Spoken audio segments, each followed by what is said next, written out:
Hey, everybody. Welcome, welcome.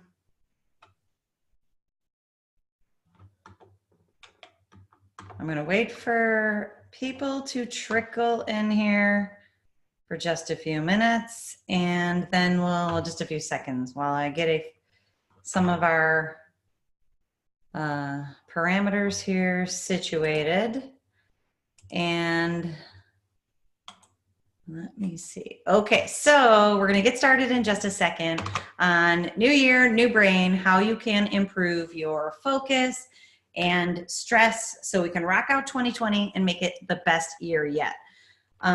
Okay, so this is, if you're new to joining my webinars, I will hold questions usually until the end. If you put a question to the question and it flows into what I'm talking about, I'm happy to answer it in the moment, but I like to save questions until the end so that if people need to skedaddle by 7:30 p.m., they can do so, and then I'm happy to stick around for questions. I will tell you that a lot of times in these webinars, I talk about the conditions at length, and I've gotten some really awesome feedback from people asking me to talk more about neurofeedback. So I will be doing that. And what I've just announced is that I'm going to break those two aspects into two different types of webinars. So I will be making it so that in the future, there'll be a webinar on causes and conditions, and then a webinar on neurofeedback and QEEG brain mapping. Okay, so let me just share my screen and we will get going. Okay. Okay, excuse me for just 1 second because my door popped open and I want to just make sure it's closed. And okay, sorry, I'm back, but I don't want to bother anybody else in the building. Okay, let's do it. So what causes ADHD and anxiety? Honestly, I'm going to talk about burnout too, because man, I'm feeling kind of burnout at the beginning of the year, which is not good if I'm feeling it. And we've had a lot of people in the office say that they're feeling burnt out too. So I've added it. It's just a slide and a little bit of conversation, but I want you to know how a burnout brain pattern fits in with an ADHD and an anxiety brain pattern.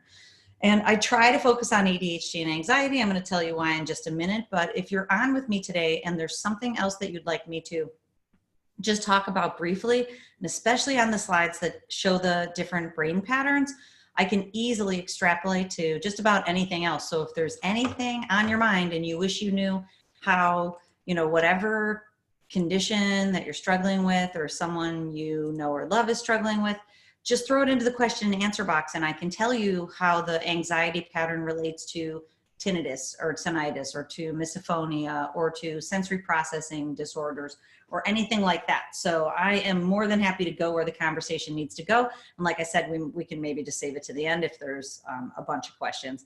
I will tell you that usually people are pretty quiet, so I'll just get rolling. Okay, so first thing I want you to know is that we are going to talk about two main things tonight: brain areas and brain speeds. And this is a picture of brain areas. And what most people don't know is that our brains have been mapped by neuroscientists, so we know what every area of the brain is supposed to be doing, what job or skill or ability each area controls. And these little bubbles here are written out. These circles are the areas, and written in the bubbles are the jobs. So this area here in the prefrontal cortex, in the frontal area, is for attention. So this is the area for attention and working memory. This is the area in the middle for executive function, which is planning and organization. This area over here is for impulse control and judgment. The whole frontal lobe is for socialization, especially in adolescents and early young adults. This area is growing and developing a lot. Anxiety tends to reside mostly in the frontal lobe. And in this discussion, I'm going to tell you why I talk about ADHD and anxiety, because they're so related. They're comorbid, which means most times they coexist together. And in the frontal lobe is one of the reasons why. But when we move back a little bit, we have verbal expression over here. It's called Broca's area. It's for language expression. Back here is Wernicke's area for verbal comprehension. So language is on the left side, the left hemisphere. And many people don't know, I started as a speech language pathologist. So language and cognition go hand in hand, and they're really wrapped around one another, primarily in the left hemisphere. Over on the right hemisphere, we have more mathematical skills in the back. It tends to run a little slower than the left, which is more for implementation and creativities over here. But when we move back to those central areas, that's the sensory motor cortex, which is for sensory processing and motor implementation. Moving even a little bit further back here in P3, P4, PZ, this is true cognitive processing. The temporal lobes, T3 and T4, are for audition, for hearing. So that's where tinnitus and misophonia become involved. But they're also for emotional regulation. So depression can tend to be in here. Depression's up here in this frontal area, which is involved in many, many challenges. But so you already are probably getting the hint that whatever area is involved on the QEEG brain map, that has an impact on the symptoms that the person suffers from. So these are all the brain areas. These are the jobs, the skills and abilities that they control, and how brain speed is being used in the area will then be a reflection of the person's state or behaviors. And that will segue us to the next slide. And the brain speeds, there's 5 main brain speeds, but 2 of them are here together in beta. So our 5 main brain speeds are delta, and I like this because it gives you a little picture. Delta, this guy's asleep. So delta is sleep mode. It's the slowest speed that our brain uses, and I call it extra slow speed. So when I do presentations, I ask people to do the wave. They don't love that, but I do have people use their hands. So if you're alone at home and you don't mind doing it, it helps you with proprioceptive learning, and it will give you the gist of what I'm talking about.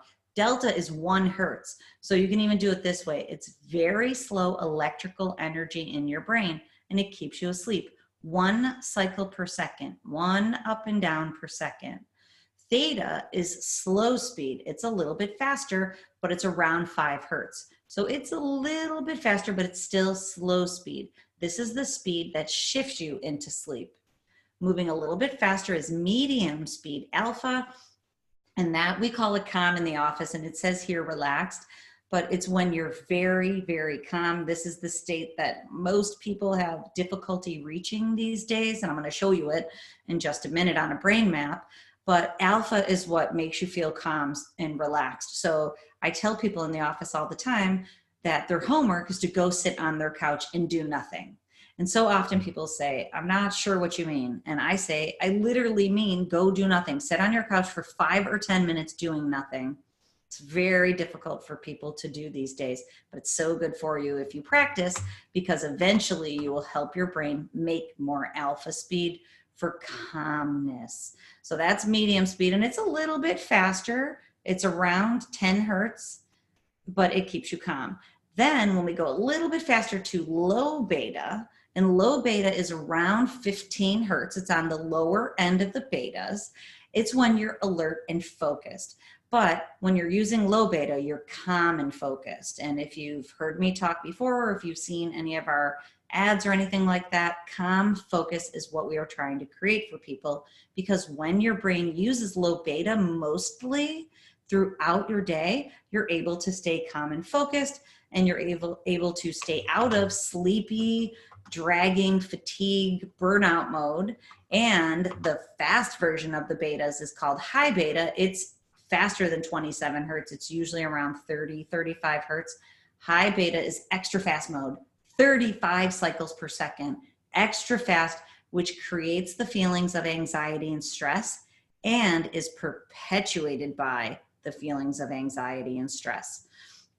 So our job is to help people stay here in the middle using alpha and beta, and stay out of the extremes of using delta and theta and high beta. And I like to use the idea of a pendulum. A pendulum can only swing as far to the left as it swings to the right. So if you're swinging really far out here into anxiety mode, you swing really far back this way into burnout mode. And I will show you that in just a minute. Okay, so Harvard University has an awesome article on their website. If you Google Harvard Science in the News, ADHD and Neurofeedback, you will find not only this image, but you will find an article written by a neuroscientist that talks about how QEEG brain mapping gleans information on brain performance. And I like this infographic because it shows the difference between fMRI, which is very invasive if you've ever had an MRI. It's not comfortable, and there needs to be mechanisms that are put into your body so that blood flow can be measured throughout the brain. EEG is completely non-invasive. We just use a cap, and there's a little bit of gel, so we do have to put a little gel in people's hair. And if that's the worst thing that happens to you today, you're in pretty good shape. But we have gel put into your hair, and then over the course of less than 10 minutes, we're able to read how the brain is using electrical energy, basically how the brain is using the speeds that I just showed you in all the areas that I just showed you. And like I told you, depending upon the frequency or the speeds in the location, then it will show us how a person's brain is performing to create the symptoms that they are dealing with. And at the same time, it shows us how the brain can be improved so that those symptoms can reduce and they can go away, and you can improve your stress, your anxiety, improve your focus, be less distractible, on and on. So EEG is non-invasive, and it actually gets more information than an fMRI. But if you had both of them done, they would show the same information, but EEG would show more. Okay, so hopefully you are still with me. If you have a question, put it into the box for me. So on a map, and I'm going to show you a few examples right now, I call it the green zone. When a map, and there's different types of mapping systems, so I will tell you that, and they all give the same information in different formats. But the idea is that when the brain is using all green across it, that is, and I don't like the word normal, I borrowed this slide, it is a typical brain pattern. And it says normal because it's within normal limits. So green is within normal limits of standard deviations. And standard deviations are basically levels away from optimal or typical functioning for every age. So the way that it works is when you come in for a brain map, put the cap on, it takes less than 10 minutes. We get all the information we need. And then your brain map is uploaded to this huge database. And the database has brains at every single age across the lifespan. And your brain map is compared to other people your age. And then it comes back with these colors. And if it comes back all green, it means that your brain is doing exactly what it should be doing for your age. If it comes back yellow or orange or red, it means that that area is performing too high, too much in a speed for your age. If it comes back with the blues, it means that area is performing too low of a speed for your age. And the further away from zero or green in all the areas, it means that those areas are not performing well. And you can see it with your own eyes, which I think is the most awesome thing. And I know people really love seeing that. So an ADHD brain pattern is proven by science to be a brain that is using too much theta slow speed. So there's actually a huge body of science on ADHD that shows that it's called the theta to beta ratio. Theta to beta ratio. So here you can see that theta across most brain areas is being used 2 to 3 times too much. So it's much too much slow brain processing speed. So that's a brain that's trying to fall asleep. That's why stimulant medication is prescribed. And when it's in the system, it's designed to speed this up for a time. At the same time, on the ideal, in air quotes, I use a lot of air quotes just so you know, on the ideal ADHD brain pattern, beta is running low too. So I use an analogy of gassing and braking. So if all the heads were green, it would mean that your foot was on the gas at 45 miles per hour and your foot was off the brake. That's the ideal way to get around town. You get around town fast enough and you're treating your car well and you're not burning out your system. When someone is using an ADHD brain pattern, it means that not only are they not driving at 45 miles per hour, they're driving at 35 miles per hour. You can see how most of these brain areas are going a little slow in the gassing or the power. And at the same time, the brake is on pedal to the metal. So now if you're going 35 and your brake is on, it's like you're going 5 miles per hour. And a brain that's running too slow, that's going 5 miles per hour, can't attend within the classroom, has difficulty staying focused on what they need to be doing, has difficulty following multiple step directions. What can happen in this case is the brain is running so slow that they need to stimulate the nervous system. And so a lot of kids do that by talking. A lot of kids do that by hyperactive behavior. This nervous system needs self-stimulation to stay alert.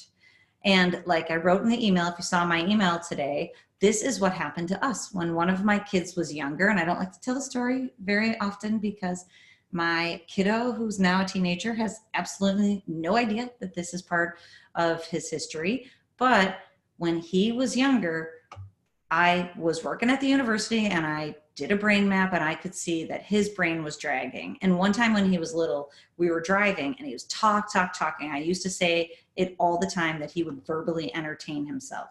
Talk. And I said, please stop talking for just a minute. We were driving. I just need a break from listening for just a minute. And he said, I can't because I feel like I'm going to fall asleep. And I'm like, that's okay. But the feeling of falling asleep is very uncomfortable to someone when they want to be awake. So they'll use self-stimulation behaviors to keep themselves awake, whether that be hyperactive behavior or nonstop talking. Some people do this internally. And so that leads me back to my comment about saying that this is an ideal ADHD brain functioning pattern, because if you put a stimulant into this pattern, what happens is it speeds the brain up for a time, which is what it needs. So when a child goes on ADHD medication, it works out pretty well for him or her. It's because they have blue and beta and red and theta, and it's exactly what the brain needs, and there's not a ton of adverse reactions. But what can happen most times, going back to the comorbidity, and I want to remind you, I am just the messenger. All of this is science. None of this is my opinion. I can back up every one of these thoughts with many scientific articles, just so you know. But what happens for most people with ADHD is, now I told you how the brain needs self-stimulation because it's shutting down. What will happen internally in terms of the brain performance pattern is it kicks it into overdrive over here, using beta and high beta to offset the slowing created by theta. So it's no longer the ideal ADHD pattern. Now it's an ADHD and anxiety pattern. And so we work with so many families that when they come in, some of those families have a sense that their child has anxious behaviors also on top of ADHD behaviors. And I know many times it becomes difficult to see the forest for the trees, but many families don't think that their child is anxious because outwardly they're not showing any of these real strong behaviors of anxiety. And it's because it's internalized. This anxiety or very fast brain pattern is internally self-stimulating the ADHD pattern. So it keeps the person awake without really giving them anxious feelings, because it's exactly what their brain needs. And that's why their brain self-compensates. But that being said, if this child or person used a stimulant medication, it would ramp up anxiety, and that's when anxiety can be seen. So what's needed for the ADHD pattern is to decrease theta and to bump up beta. And neurofeedback does that. I'm going to show you how in just a second. But what's needed for anxiety is to bring beta and high beta down, because this brain is going this fast, super fast, and it needs to be taught to go slower and to use perfect processing speed for calm focus. And many times we do see the pattern just across the entire brain. Okay, hopefully you're with me. So what can happen is, if someone is born with an ADHD pattern, it's an organic pattern that people are born with. But what can happen is many times that person is not born with the anxiety pattern. It's a pattern that develops over time because that person has to go into their life day in and day out and function, especially in our society. And that's definitely a conversation for a different day. But this go, go, go society that we live in today, they have to use that ADHD slow pattern each and every day. So it necessitates this ramping up of overdrive to get through their days. And so anxiety becomes a developing pattern. So in the end, what we do with neurofeedback is we decrease high beta, we decrease theta, and we increase the use of alpha and low beta. So now these patterns develop. If you're born with an ADHD pattern, you may develop an anxiety pattern. Many people do. So if you use an anxiety pattern for a long time, your brain cannot handle it and cannot sustain it. Brains were not designed to use anxiety for years and years and years. So what we see, and honestly, this is the brain pattern that we have been seeing the most of lately in adults and in children, which absolutely concerns me as a brain health educator, but as a mom and as a professional, that's why I said, for me to feel burnt out on January 21st is not good. And I have taken, when I start to feel that way, I just pump the brakes and I start to take massive action to bring myself back into balance. I've canceled major projects that I'm working on and that I love just to get myself back in balance so I can feel well and perform well. And, you know, I'm a really good version of people in society. But what a burnout pattern looks like is we talked about the use of theta being part of the ADHD pattern. Beta and high beta are the anxiety pattern. What happens is if you use this high beta for a really long time, delta goes up. Delta is adrenal fatigue. It creates inflammation. It's sleep mode. Your brain is exhausted from running a million miles a minute. It starts to increase the sleep mode because it's just exhausted. And at the same time, you can see how theta and especially alpha and low beta in relative power, and I can explain that if you really want me to, relative power, the easy version is all of these speeds are being used too much. I call it an overactive brain pattern. So this is a person who is stressed out, burnt out, and likely has underlying ADHD. But relative to each one of the speeds, high beta is being used the most in the frontal lobe, delta is being used the most across the back, and these middle speeds of calm, focus, and creativity in its best, theta in its best version is creativity, they are being used low. So this person cannot get into calm focus because they're too busy being in overdrive and exhaustion. And that is not a good place to be. And patterns develop, and this isn't the ending pattern, honestly. The ending pattern is depression. And that's when alpha is all red and it's dark blue in relative power. And that's a person that, you know, it's couch mode, like I told you. And if you are stuck on the couch and you can't get off the couch because you've had anxiety that's driven you into burnout and now you're just toast and you don't even want to get off the couch, that's depression, and that's tough for people. But these patterns develop. Okay, so hopefully everybody's with me. I'm just going to check in real quick. There's no questions yet. I'm going to keep going. Okay, so how does neurofeedback help? Now, I follow a lot of people in this space of brain health and meditation. What I was going to say is a lot of people think meditation is the key to success in terms of being able to conquer anxiety and to improve focus. And I absolutely am on board with that idea.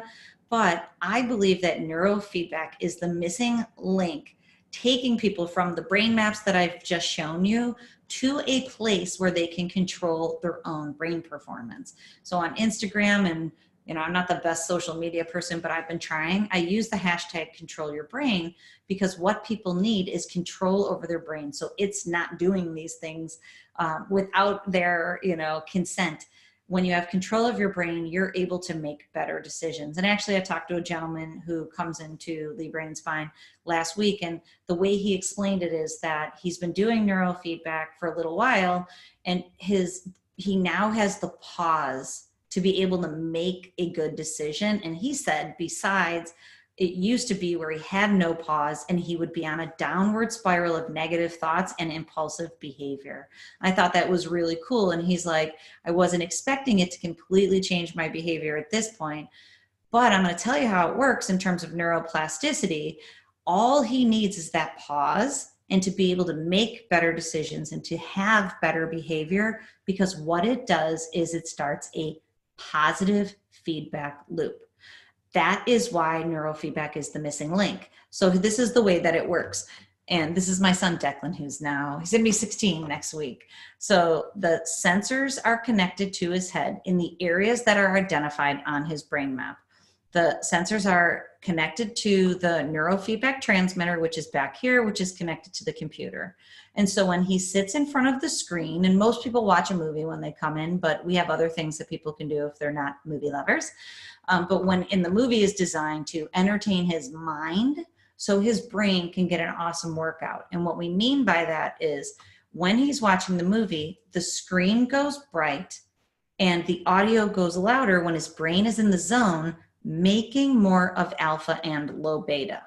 If his brain goes out of that zone and it goes into those extremes of high beta and theta and delta, the screen goes dim and the audio goes lower. And this is how all learning happens. It's called operant conditioning. And if you learn how to play a piano, it's the same thing. It's positive feedback when you hit the proper notes, which keeps you playing. Negative feedback when you hit the wrong note, and it makes you look to see where you hit the note wrong and you try it again. And that's how the computer system teaches your brain to make more of the speeds that we want and less of those that we don't want, so that you will in time change your underlying operating mode and make those speeds all of the time. And it's like rewiring the brain so that you no longer make the speeds theta and too much high beta. You're making alpha and low beta throughout the day. And you make high beta only when there's an extremely stressful situation, and you make theta when you're falling asleep at night, and you make delta when you're sleeping. And that is circadian rhythms, and your brain will learn how to do that. So the computer system does all of the work, and that's why it's the missing link, because all other types of therapies and meditation especially require the person to be able to engage in the process. Neurofeedback doesn't. It just requires you to watch a movie or to listen to audio feedback or to see visual feedback. So you just have to participate in the experience and know what the positive feedback is and the negative is, and your brain will do the workout by itself. And that is how I landed here as a neurofeedback practitioner and a brain health educator, is that I started as a speech language pathologist, and I've been a university professor for almost 25 years, which is unbelievable. And I was teaching and researching neurotherapies, including neurofeedback.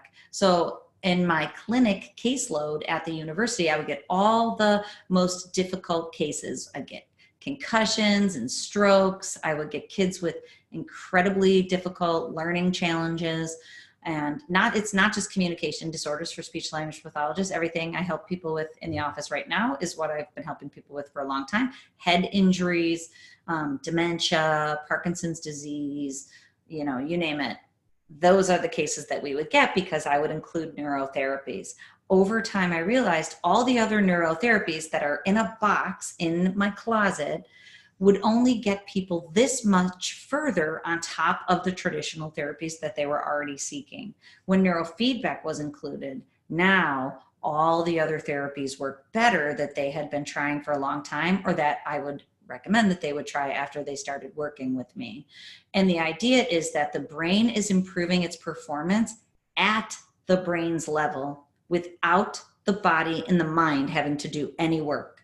And when you do speech therapy or physical therapy or occupational therapy, vision therapy, psychotherapy, any therapy, you need to use your mind and your body to affect change in your brain. And if you're already doing that at the level of the brain, you're hitting it from two angles. So it is the missing link for people to achieve the outcomes that they want to achieve. And that is why I am here talking about it tonight. But so how it works is it literally strengthens your brain's performance pattern by giving you real-time feedback about how your brain is performing. Like I just told you, whether you're making the speed that is desirable or making these undesirable speeds. And then through continuous audio-visual feedback, your brain gets stronger. And that's the easy version. I'm happy to give you the longer version, but it's 7:30, and I know from being a college professor for a long time is you don't go much overtime. So I'm going to give you some tips for you to take away, because I also know that if you don't want to come in for neurofeedback, and I have people on this webinar from across the country, it's not just about Leigh Brain and Spine. I work with, through my neurofeedback expert program, I work with offices across the world now, actually, which is really awesome. And my mission is to get people to go and have neurofeedback training so that they can get the outcomes they're looking for. But I understand not all people are in a position to be able to do that. So when you spend your time with me, I want to give you some tips that you can use immediately so that you can improve your focus and your anxiety. And I wanted to just remind you too that we always give a brain map away on these webinars. So if you would just, if you would like to, and I know a lot of people don't want to put their names in and they don't want to be solicited, which we send emails every week. I don't send out tons of soliciting emails, but we do send out a blog post email. But if you'd like to be in the running for the raffle for a brain map at my office at Leigh Brain and Spine in Chapel Hill, North Carolina, just in the Q&A box, put your email, and so that we will draw the raffle after this webinar, and we'll let you know tomorrow if you indeed are the winner. So if you are comfortable doing that, go for it. And if not, maybe a different time. Like I said, I will be doing neurofeedback webinars every month, and I also do, most months, I do on different conditions. Okay, so here's to the tips. Electronic screen syndrome, and it's called digital dementia 2. And I have a 1-hour PowerPoint on it, so I will not get into it, but you need to moderate screen time for you or your children. So at least an hour before bedtime, get off your screens. Don't check your emails right when you get up. But here's the #1 tip for screen time: equal break time on to equal break time off of screens as you are on. So if you let your kiddo use a screen for an hour, then he needs to have at least an hour break before going back on. If it's 2 hours, it's a 2-hour break. And it honestly should be a 2-to-1 ratio, 1 hour on, 2-hour break. But just remember that as you are in front of a screen, remember how fast 35 hertz was? Screens are at 60 hertz, more than double that, honestly. So if your brain is cranking, and there's science coming out that says that brains are wired and tired because of being in front of screens. And I'm sure if you're in front of a screen, you feel that. Okay, sleep. Make sleep your job. Make sure to go to bed on time, and your children too. I have to do it with my kids still, and most of them are teenagers. I have to take their phones away. I have to make sure all their electronics are out of their room. If I can get all their electronics out of their room, they just pass out and they get, 8-9 glorious hours of sleep. It's super important that you do that consistently, routine, and make sure that you or your children are getting enough sleep. Sleep is the #1 factor that can improve brain performance. Nutrition's the second one, honestly. But it's not going to improve your pattern. It's just going to make your pattern the better version of itself. And I'm sure you know what fatigue does to you or to your loved ones, and same thing without eating, right? We get hangry. So nutrition, clean whole foods, and you want to stay away from, eating a lot of junk. I have a little trick that I like to call the purge and reboot. And the takeaway is, if your child, and I'm just going to talk about in terms of your child, but if it's your spouse or if it's you, you can extend it to that. If your child has a behavior that's driving you nuts, or it's a behavior you'd really like to see go away, especially negative behaviors, they serve a purpose for that person's nervous system. So I want you to think right now, what is that behavior doing for my son's nervous system? So like I told you, when my son was talking constantly, that was verbal stimulation for his slow running nervous system.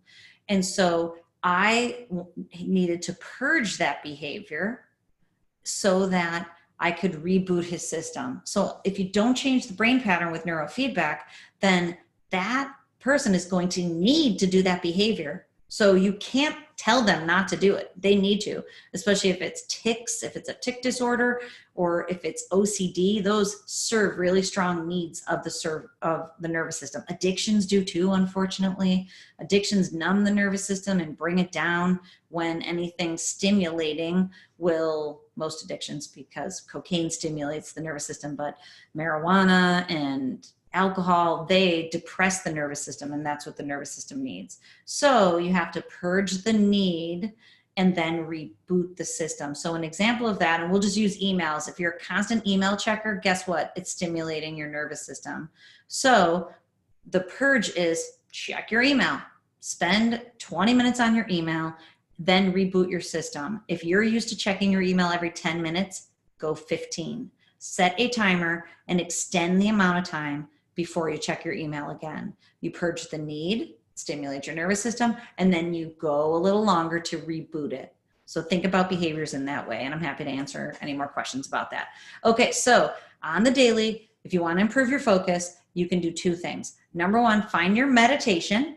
So I already told you, meditation increases alpha and it increases low beta most times. Find the thing that you like to do that puts your brain into a calm focus mode. For some people, that's knitting. For some people, that's puzzling. If you follow me on Facebook, you'll see that the Hubs and I have been doing puzzles. Honestly, I don't love him that much, but he enjoys them, and it's a way for me to spend time with him while he's doing something he really enjoys. I like to separate them into the colors. It's too much work for my brain. We have opposite brains. But anyways, that feels good to him. We have patients who like to play pool or billiards. That is a way that they can focus, but it still chills them out. So think about chilling your brain out to improve your focus. But if you want to increase your focus, then do something that is challenging. So like puzzles for me is challenging, or I don't love it because I have to think pretty hard about it. It's not intuitive for my brain. So when I do engage in it, I'll do it for like a half hour because I can feel it maxing my brain out. My husband can do it for 2 hours because it chills his brain out. So for him, he doesn't love to read. I could read for 2 hours. He reads for 20 minutes and he pushes his brain to read longer and longer. So recognize that when you're doing something that puts you into calm focus, that's chilling your brain out. And when you do something that requires you to focus, that's good for you. And I'm sure you've seen that in pop science with crossword puzzles and Sudoku and those types of things. They're challenging your brain to focus. Okay, now if you struggle with anxiety, you need to do the exact opposite. And my brain runs hot. I'm one who loves to think. I'm in my head a lot, my very favorite place to be, thinking. So I need to come out of my head. And I do this one religiously. So when I'm working at my computer, my iWatch taps me every hour and tells me to stand up, and I do it. I get up for at least 5 minutes. Usually it's 10 minutes, and I come out of my head. So unless I'm really working on a project, I might stay for 2 hours if I'm engrossed in a project, but then I get up and I look around and I open my focus. And honestly, this has been proven to be good for your eyes too. Open my focus and I look around the room, and usually I'll get up and go talk with people or engage in something that I find more like a meditation. So if I'm at home and I'm working on my computer, I'll go cook for a half hour or prepare, get a jump start on preparing my dinner. I like to cook. I find it very enjoyable. So I come out of my head for a half hour before I go back in. And what that does is my high beta doesn't go like this across the day. Now it's going like this, and it will keep me less stressed out across the day. Okay, so this is our last slide. I'm going to look and see if anybody has any questions, but every week I write a blog post. I put it at drtrishleigh.com. They're just brain tips. It's not neurofeedback-y. I write neurofeedback blogs on the Leigh Brain and Spine website. I have a YouTube channel where I answer questions on both things, on neurofeedback and just tips on how to control your brain. And we always want people to reach out to us. If you email me at info@drtrishleigh.com, I will happily answer any question that you have. Okay, so I'm going to wrap up because we're a few minutes over. Unless anybody has any questions, I don't see any. I do see lots of people putting in for the brain map raffles, so that's exciting. Can't wait to pick a free QEEG brain map for someone. Okay, if you have any questions, email me. I'd be happy to answer. And if not, go have a lovely evening, and I hope to meet you sometime soon. Thanks for joining me tonight. I know time is precious and I totally appreciate it. Have a great night.